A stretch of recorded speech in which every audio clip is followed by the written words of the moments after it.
좀 전에 읽은 말씀을 가지고 내 마음대로 안 될 때 믿음은 빛이 난다라는 제목으로 하나님의 말씀을 나누겠습니다. 여러분은 이렇게 살다 보면, 아니 신앙생활을 하다 보면 내 뜻대로 잘 모든 것이 이루어지고 하나님께 기도해도 주님이 다 내가 원하는 대로 다 막 이루어 주시고 그러시죠? 아닌가요? 네. 지난주 동탄채플의 블레싱 강사로 오신 하덕규 목사님이 사실 오셔서 좀 놀랐는데 저보다 연배가 한 살 어리시더라고요. 되게 놀랐습니다만은 그분이 예. 그분이 늘 하던 기도 가운데 하나는 하나님 늘 건강 지켜주시고 병원 갈 일 절대 없게 해주세요라는 기도였다고 합니다. 그런데 44살에 그분이 위암 판정을 받았습니다. 그때 그분은 이렇게 기도했다고 합니다. 하나님, 내가 하나님께 얼마나 헌신했는데 내게 왜 이러세요? 근데 그분이 그렇게 원망스러웠던 그 치료의 기간을 통해서 오히려 정말 자신의 삶이 완전히 변할 수 있었다고 말합니다. 기복주의 신앙에서 진정한 신앙을 갖게 됐고 그 신앙 때문에 이제는 어떤 고난과 역경 속에서도 주님을 따라가는 그런 복된 인생이 되었다라고 고백합니다. 여러분 그거 아세요? 우리는 내 마음대로 잘 모든 것이 이루어지고 하나님이 내 기도에 응답할 때가 그때가 축복의 때라고 생각하지만 사실은 내 마음대로 안 될 때 그때가 하나님의 때이고 그때가 우리 믿음이 드러나는 그런 가장 소중한 시간이라는 것을 아십니까? 오늘 본문에 그 자신의 마음대로 안 될 때 오히려 그 믿음이 빛나고 아름답게 드러난 한 사람이 소개되어 있습니다. 바로 무명의 한 여인입니다. 이름이 기록되어 있지 않은 것은 그 당시 여인은 사람 취급을 받지 못했기 때문입니다. 그러니까 만약에 오늘도 그 당시로 돌아간다면 사람 별로 모인 거 아닙니다. 이게 그렇죠? 그 당시로 얘기하면 그렇습니다. 그 당시 그 여인으로 태어났다는 것 자체는 고통이었습니다. 단순한 차별이 아니라 그것은 고통이었습니다. 그런데 이 여인에게 더한 고통이 있었는데 그것은 자신이 사랑하는 그 딸이 귀신 들렸다는 것입니다. 요즘 예전에도 왜 우리가 이렇게 좀 뭐 귀신 들리거나 뭔가 이렇게 좀 간질 현상이 있거나 좀 그런 사람들을 보면 그걸 하나의 장애로 보고 그냥 그 사람을 우리가 똑같이 좀 안쓰러운 마음으로 긍휼히 보기보다는 이런 말들을 했습니다. 전생에 무슨 죄가 있어서. 참 무지한 말이었죠. 그 당시도 이 귀신 들렸다는 것은 저주받은 인생이었습니다.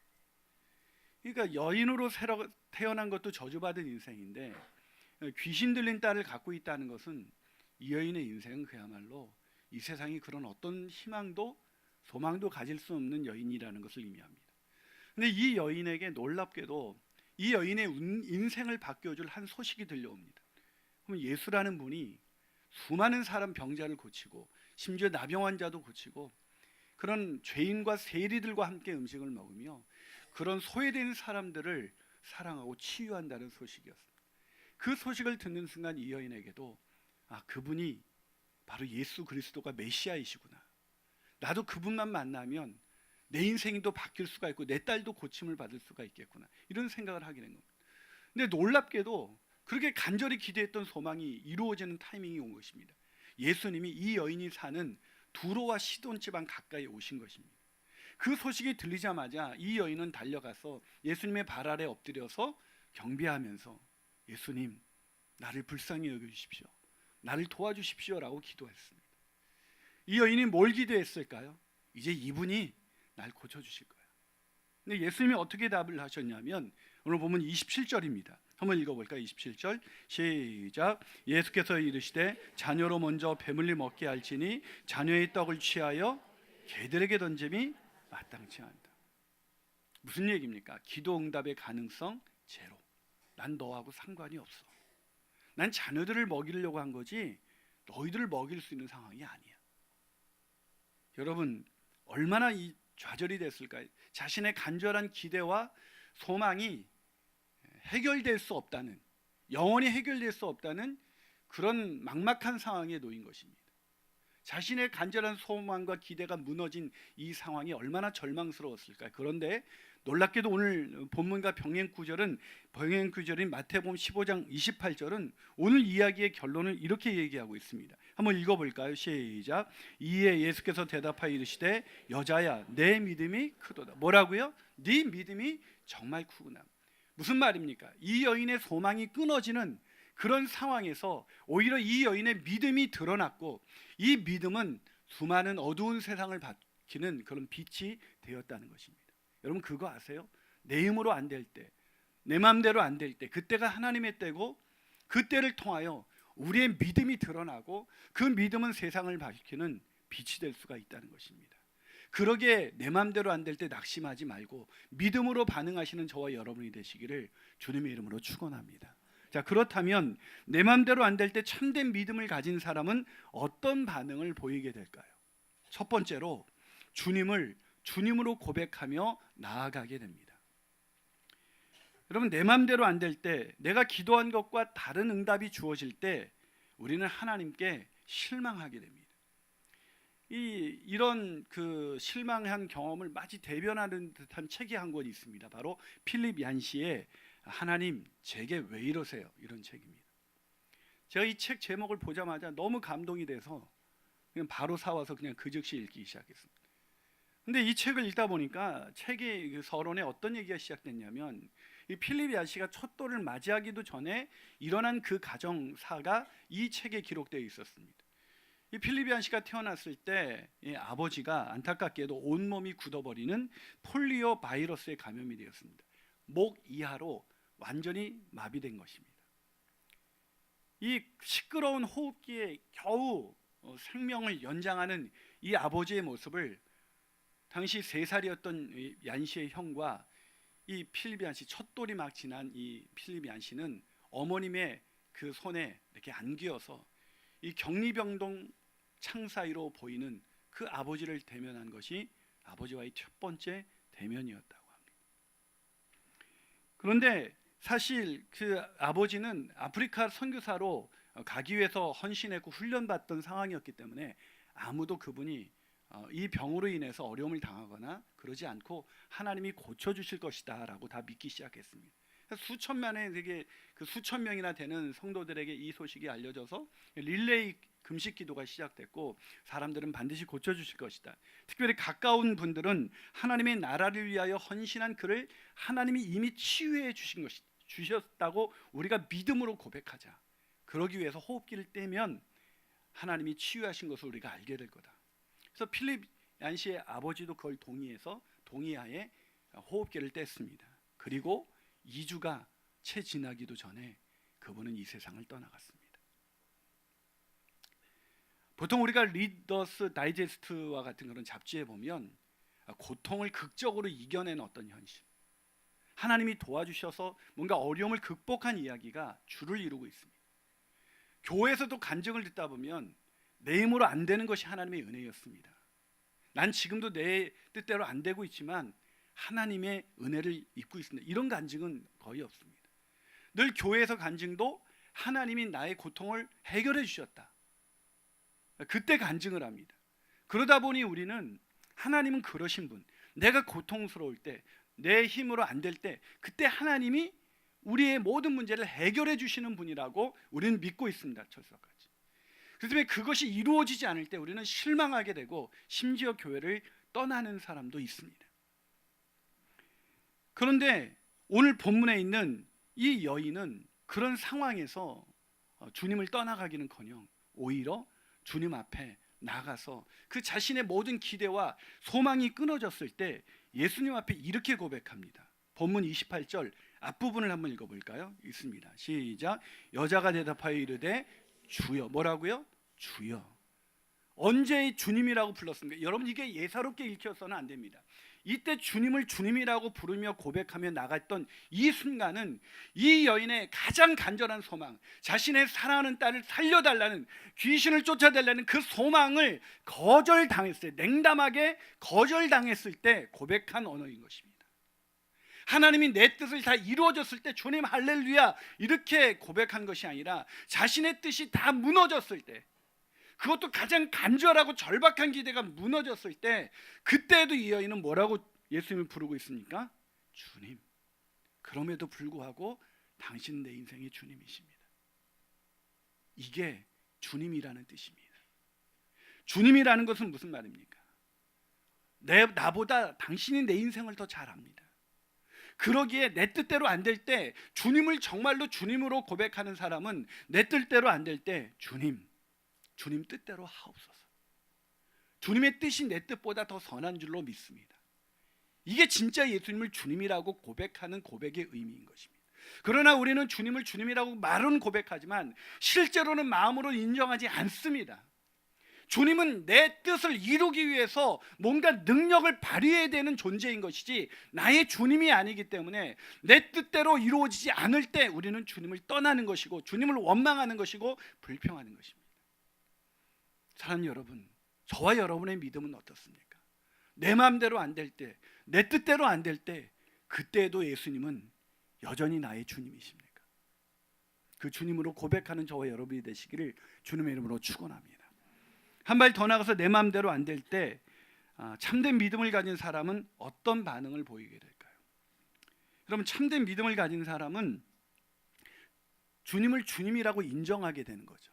근데 그게 쉽지가 않습니다. 근데 오늘 이 본문에 있는 여인을 보면 참 대단하다는 생각이 들지 않습니까? 우린 그게 잘 안 돼요.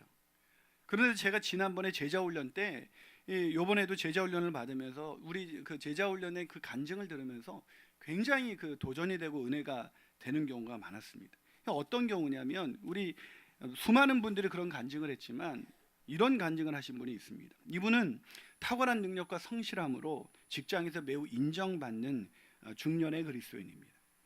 근데 그분이 최근에 회사 그 업무량이 많아져서 이 쫓기 되게 분주하고 바쁘게 되셨고, 또 경영진의 호출에 즉각적으로 이렇게 즉답을 해야 되는 상황이 많아졌습니다. 근데 그러던 어느 날 경영진이 느닷없이 어떤 질문을 던졌는데 정확한 숫자가 기억나지 않아 즉각적으로 답을 못한 겁니다. 그런데 옆에서 6년차 후배가 즉각적으로 답을 해버린 겁니다. 그때 이분이 뭐라고 간증을 했냐면, 사실 내가 즉답하지 못한 것은 그렇게 중요한 문제가 아니다. 그 정보의 본질은 변한 것이 없으므로 잠깐의 시간을 주면 메모해서 다시 정보를 알려주면 되는 것이다. 다만 경영진을 기다리게 하는 인내의 시간이 추가되는 불편이 따랐을 뿐이다. 그러나 그 이면에는 일터에서의 내 존재감에 대한 위치가 흔들릴 수 있다는 불안감이 엄습한 것이다. 하지만 무엇보다도 이런 불안감을 조장하는 가장 중요한 원인은 내 마음 가운데 일터를 우선순위의 상급 포식자로 인정하고 있기 때문이다. 다시 말해서 가장 중요한 우선순위로 인정했기 때문이라는 거죠. 사실 일터는 하나님께서 허락하신 경제적인 공급처임에도 불구하고 마치 일터가 경제적인 내 주인이 되는 것처럼 주권자가 바뀐 무의식적인 경향을 갖고 있었던 것이다. 나는 내 인생의 전 영역에서 주님이 주권자가 되신다고 늘 고백했지만 사단의 권세는 그런 나의 마음을 흔들기 위해 일터를 교묘하게 이용하고 경제적인 공급처가 하나님이 아니라 일터라고 압박을 해온 것이다. 그러기 이제 나는 일터에서 중심적인 역할을 해야만 하는 이기적인 존재감을 내려놓고 평범한 역할이 주어진다 하더라도 맡겨주신 하나님의 은혜에 감사할 줄 아는 청지기적 신앙으로 서기를 원한다. 하나님께 진정으로 맡긴다는 것은 그 하나님 외에 그 무엇도 우선순위가 될 수 없다는 것을 인정하는 것이며, 인생의 주권이 전적으로 하나님께 있음에 순종한다는 고백이 되어야 한다는 것이다. 참 저는 이런 성도가 우리 교회에 있다는 게 참 자랑스럽습니다. 여러분, 남자에게 직장은 어쩌면 전부일지도 모르겠습니다. 그런 직장에서 어쩌면 위기라고 느껴질 수 있는 그 순간에 자신 안에 있는 내가 왜 이런 위기를 느끼고 있는가, 그러나 하나님이 내 기도에 응답해서 내가 잘 나가지 않기 때문이 아니라 오히려 내 안에 내가 주인이 되어서 하나님이 주인이신데 오히려 경제적인 주체인 직장에 그것이 주인이라고 믿고 살았기 때문이라고 고백하는 이분의 고백은 정말 아름답고 빛이 나기도 합니다. 사랑하는 여러분, 이런 고백은 어떻게 하면 가능할 수 있을까요? 오늘 본문에 있는 이 여인은 정말 대단하지 않습니까? 어떻게 그것이 가능할 수가 있었을까? 그것은 이 여인이 자신이 주님 앞에 설 수 있는 자격이 없는 사람이라는 인식에서 출발하는 것입니다. 오늘 이 여인에게 예수님 뭐라고 했습니까? 27절에 예수님께 이렇게 고백합니다. 예수님께서 이르시되 자녀로 먼저 배물리 먹게 할지니 자녀의 떡을 취하여 개들에게 던짐이 마땅하지 않다. 지금 예수님이 이 여인을 무슨 취급을 한 겁니까? 개 취급을 한 겁니다. 여러분 별로 뭐 이렇게 안 놀라시네요? 뭐 예수님이 우리를 개 취급할 수도 있는 거죠, 그렇죠? 여러분 예수님이 아니라 누가 나를 개 취급해도 우리는 못 견딥니다.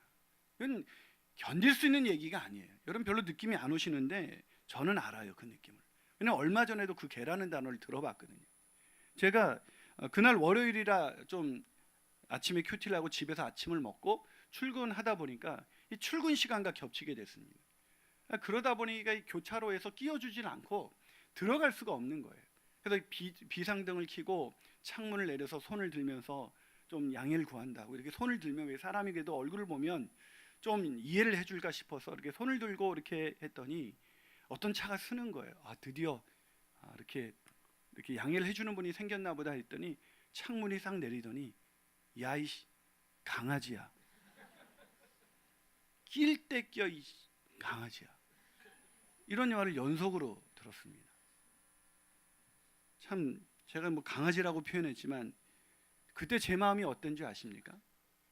그 아주 심한 모멸감과 함께 견디기 힘든 제 마음이 들어요. 아침에 큐티까지 했는데 아무 소용이 없더라고요. 아무리 큐티해도 이 한마디에 제 마음은 무너지고 말았습니다. 근데 지나가는 사람에게 들은 말입니다. 저한테 그렇게 중요한 사람이 아닙니다. 그분이 지금 누구지도 모릅니다. 그 지나가는 사람에게도 들은 그 말도 그토록 모멸감을 느끼는데, 다른 사람이 아닌 자신의 주인이라고 믿고 인정하면서 그분만을 신뢰했던 그분이 개라고 불렀습니다. 마음이 어떨까요? 어떤 분은 이 개라는 표현이 애완견을 뜻하는 단어이기 때문에 어떤 학자는 그렇게 심한 게 아니다 그러더라고요.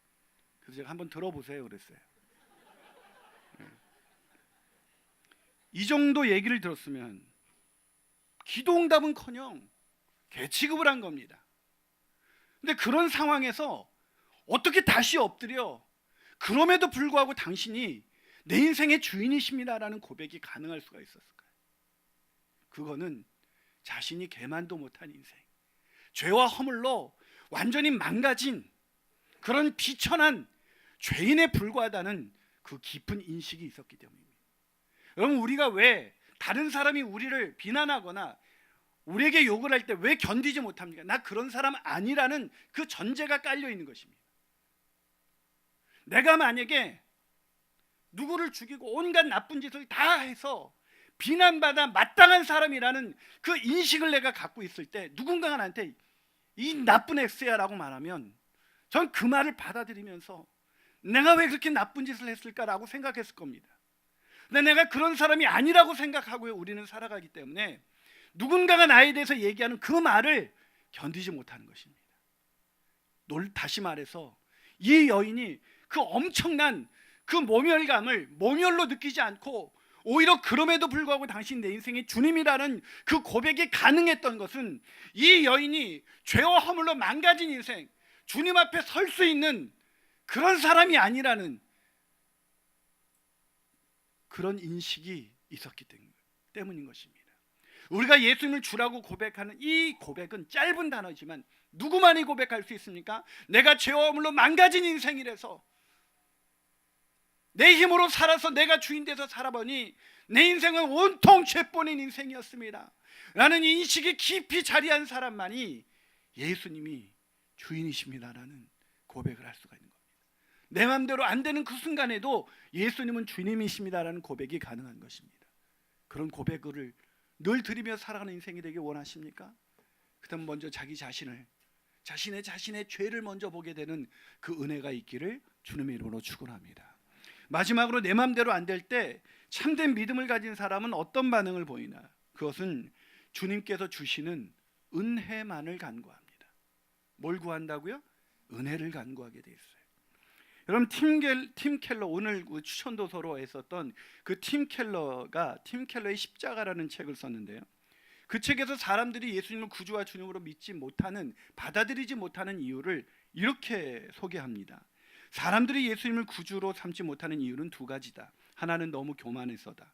우월감에 사로잡혀서 예수님의 직언을 받아들이지 않는다. 다른 이유는 열등감이다.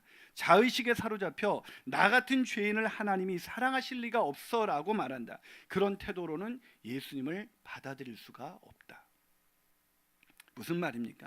아무리 우리가 예수님을 주여 주여라고 고백해도 이 교만하고 열등감, 이 두 가지가 있으면 예수님의 주인 되심을 실제로 인정할 수가 없다는 겁니다. 여러분, 교만한 사람은 자기가 하나님이 되는 사람입니다. 말을 바꾸면 자기가 주인인 사람입니다.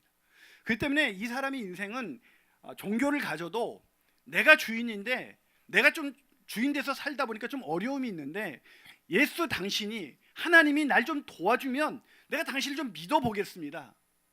이게 교만입니다. 그런 믿음으로 믿음의 발을 들여놓은 사람은 하나님을 진짜 믿는 믿음을 가질 수가 없습니다. 자기 뜻대로 안 될 때 즉시 하나님을 원망하며 하나님을 떠나게 되어 있습니다. 근데 또 더 안타까운 건 열등감입니다. 열등감을 가진 것은 나 같은 죄에는 주님이 받아주실 리가 없어. 되게 겸손한 것 같습니다. 그러나 그거 아시나요? 교만과 열등감은 같은 이야기입니다. 나 같은 사람을 받아주실 수 있을까요? 그 말의 이면에는 내가 조금 준비해서 설 수 있는 자격이 되었을 때 그때 나가겠습니다라는 뜻입니다. 제가 교인들에게 어떤 일을 좀 맡겨보면, 주님 저는 아직 목사님 아직 저는 부족해서요 이래요. 심례를 받으면 제가 아직 부족해서요 그래요. 되게 겸손한 것 같지만 그 말은 바꾸어서 좀 더 내가 준비해야 할 시간을 달라는 겁니다.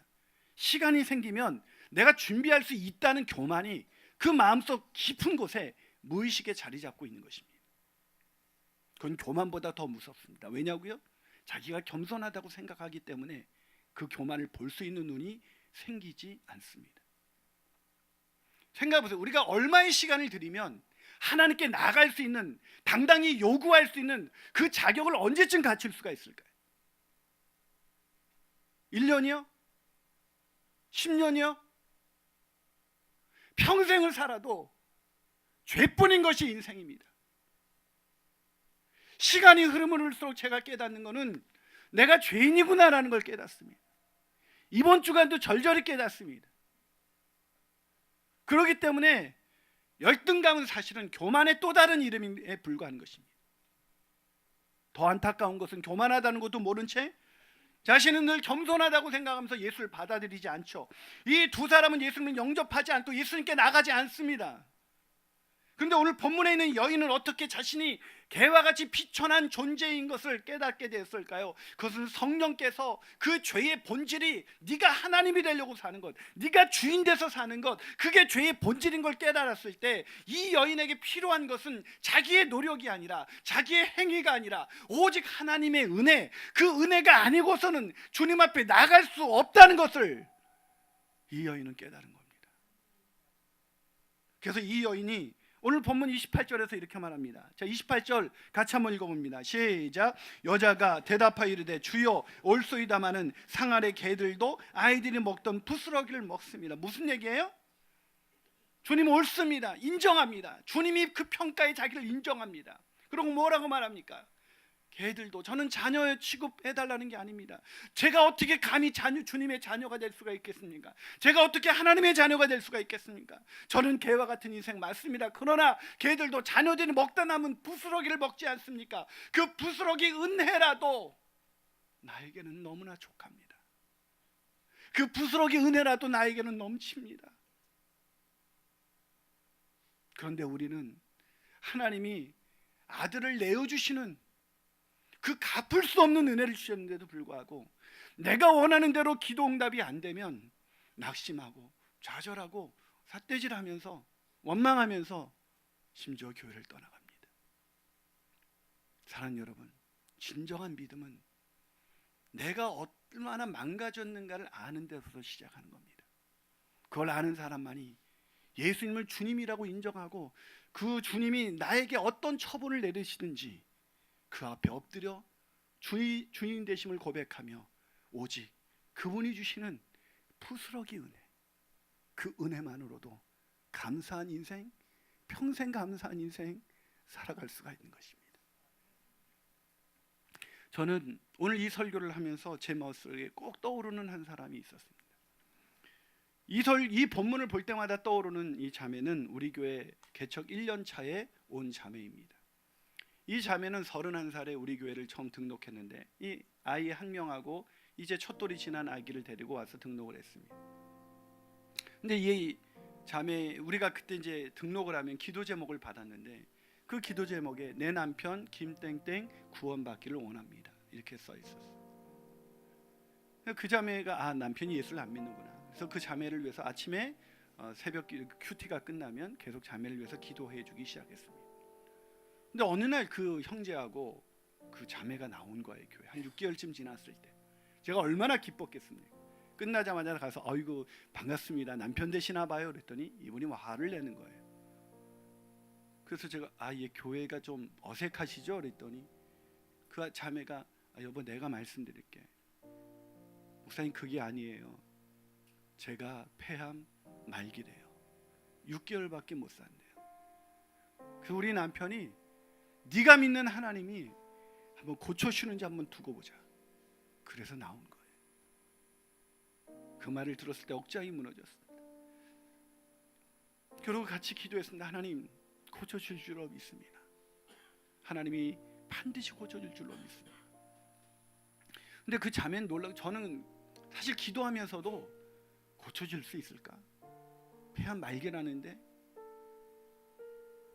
6개월밖에 못 산다는데 병원에서 어떤 치료도 의미가 없다는데 살릴 수 있을까라는 그 불신이 제 마음간에 있었어요. 근데 자매는 너무 밝은 거예요. 얼마나 밝은지 그 목장에 다니시는 목자님이 맨날 이 자매 때문에 은혜를 받는다는 겁니다. 자매가 계속 전도를 한다는 거예요. 나중에 얘기를 들어보니까 부산에 사는 이모에게도 전화해서 이모, 자기가 이 암에 걸리고 나서 더 안타까운 것은 이 죽어가는 영혼들이었던 거예요. 아직도 구원받지 못했던 영혼, 자기는 살려줄 거니까 그 사람들에게 전도를 해야겠다 해서 이모한테 전화해서 이모 네가 웬일이야, 이모 놀라지 마세요, 나 폐암 말기래요, 6개월밖에 못 산대. 이모가 말을 못합니다. 이 불교대학에 다니는 그런 이모인데 그 이모에게 이모 나 만나러 올 수 있어, 이모가 옵니다. 복음을 전합니다. 그렇게 사람들에게 복음을 전하면서 사는 그 자매 때문에 목장 식구들이 엄청나게 은혜를 받아요. 저도 어떻게 저렇게 살 수 있을까? 폐암 말기 그 판정을 받고도 어떻게 저렇게 살 수 있을까? 정말 그 자매의 믿음이 정말 놀라웠습니다. 근데 7개월이 지날 때도 그 자매가 생존해서 어느 날 예배 끝났는데 저한테 말끔히 차려입고 남편과 함께 왔습니다. 남편도 이미 예수님을 믿게 됐죠. 그래서 저에게 찾아와서 목사님 기도해 주세요. 무슨 기도했더니 저 내일 병원 가보려고요. 그래서 제가 속으로 치료는 어떤 치료도 안 된다는데 왜 가려고 그래요? 했더니 아무래도 하나님이 고쳐주신 것 같다. 6개월이 지났는데도 저 살아있잖아요. 고쳐주신 것 같은데 하나님 거기서 검사받고 그 의사를 전도하려고요. 그래서 제가 기도했습니다. 하나님 이 자매의 믿음대로 고쳐주실 줄 믿습니다. 내일 그 의사 앞에서 하나님의 살아계심을 보여주시옵소서.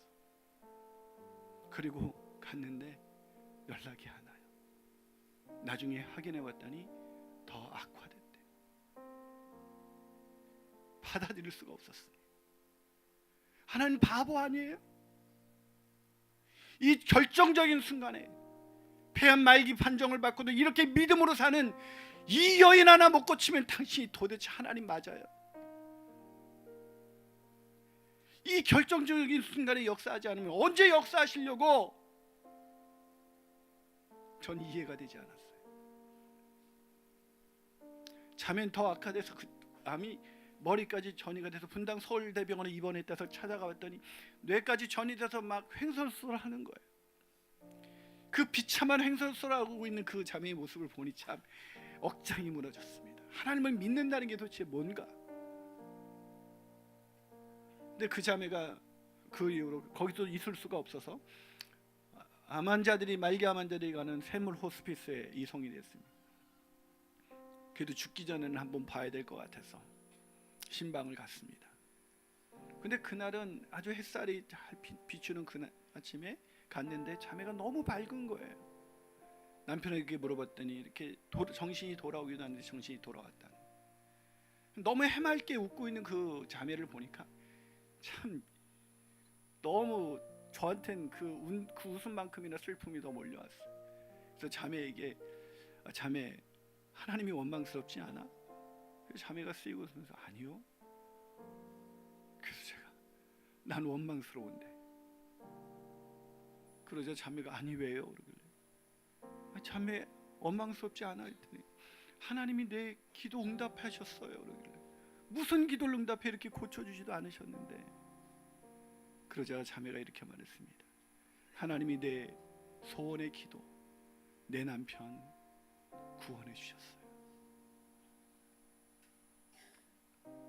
그래서 제가 그래도 그렇지 그런 뭐에 이제 죽는데 이제 첫돌 두돌 된 이 아이는 어떠라고. 그러자 그 자매가 씌우고 웃으면서 저에게 말했습니다. 목사님, 이 아이의 주님이 예수님이시잖아요.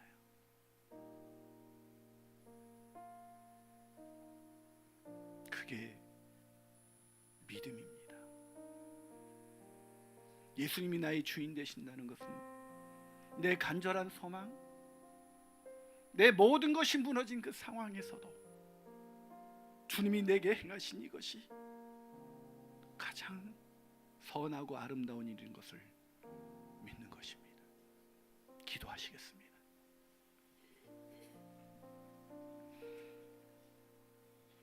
사랑하는 여러분, 저와 여러분에게 예수님은 구주이시고 주님이십니까? 주님이라는 의미는 내 뜻대로 좀 어떻게 해보라고 믿어드리는 것이 아니라 그분의 뜻이 항상 옳다는 것을 인정하는 것입니다. 내 마음대로 안 될 때가 더 많다는 것을 받아들이는 것입니다. 오늘 내 마음대로 안 될 때, 내 뜻대로 안 될 때가 하나님의 때라는 걸 인정하는 것입니다. 그 믿음으로 사는 사람에게는 죽음도 그를 넘어뜨릴 수가 없습니다.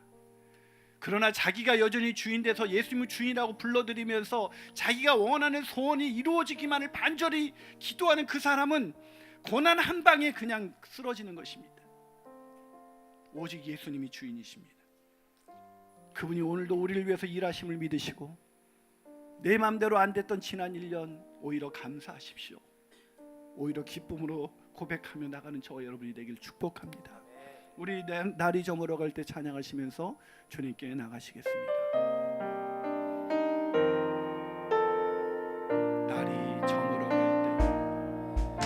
날이 저물어 갈 때 빈들에서 걸을 때 그때가 하나님 내 힘으로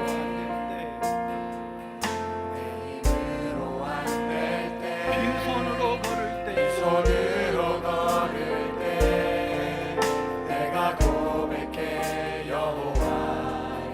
다시 한번 고백해 볼까요? 날이 저물어 갈 때, 날이 저물어 갈 때 빈들에서 걸을 때 그때가 하나님 때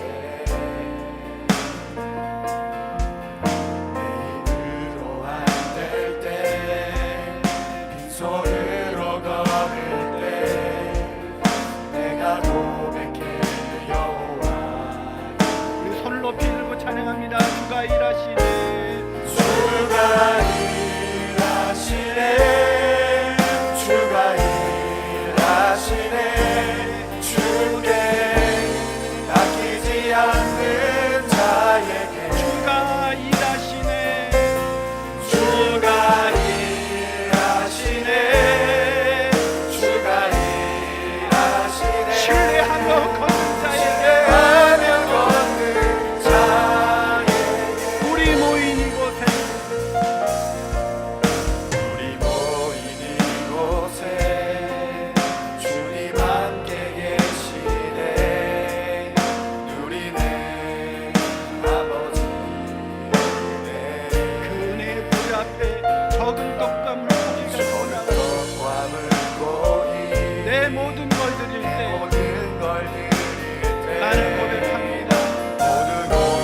나를 위하여 자기 몸을 아낌없이 내어주신 분이십니다.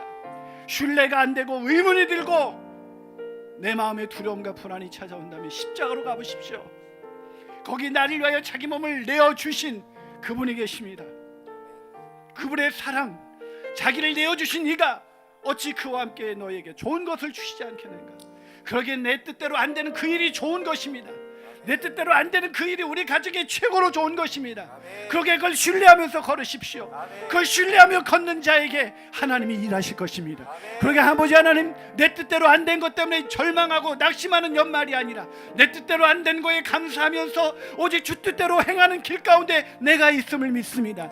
그 믿음으로 걸어가게 하여 주시옵소서.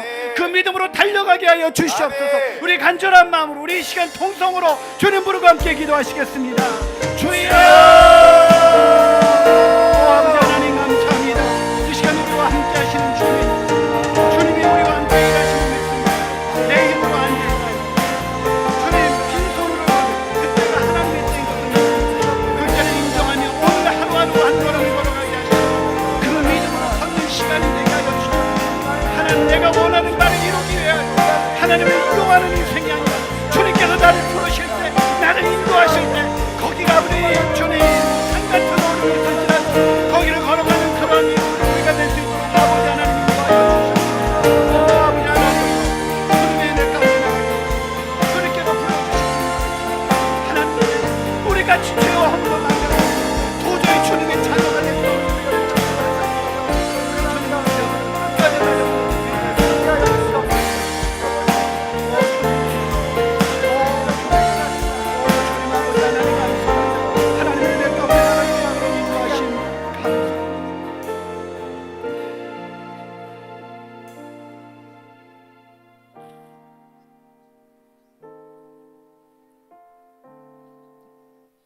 여자가 대답하여 이르되 주여 올소이다. 그렇지만 상 아래 개들도 아이들이 먹던 부스러기를 먹나이다. 이미 다 주신 은혜, 그 은혜를 받은 자임에도 불구하고 내 뜻대로 안 돼서 낙심하시고 좌절하셨습니까? 그렇다면 오늘 그 좌절과 원망의 기도를 감사의 기도로 바꾸십시오. 주님 감사합니다. 주님, 내 뜻대로 안 되게 해주셔서 감사합니다. 내 마음대로 안 되게 해주셔서 감사합니다. 모든 것이 주님의 손안에 있음을, 가장 좋은 길로 인도하고 계시는 중이심을, 주님이 일하고 계시는 중이심을 믿습니다. 그 믿음으로 새해를 열어갈 수 있도록 축복하여 주시옵소서.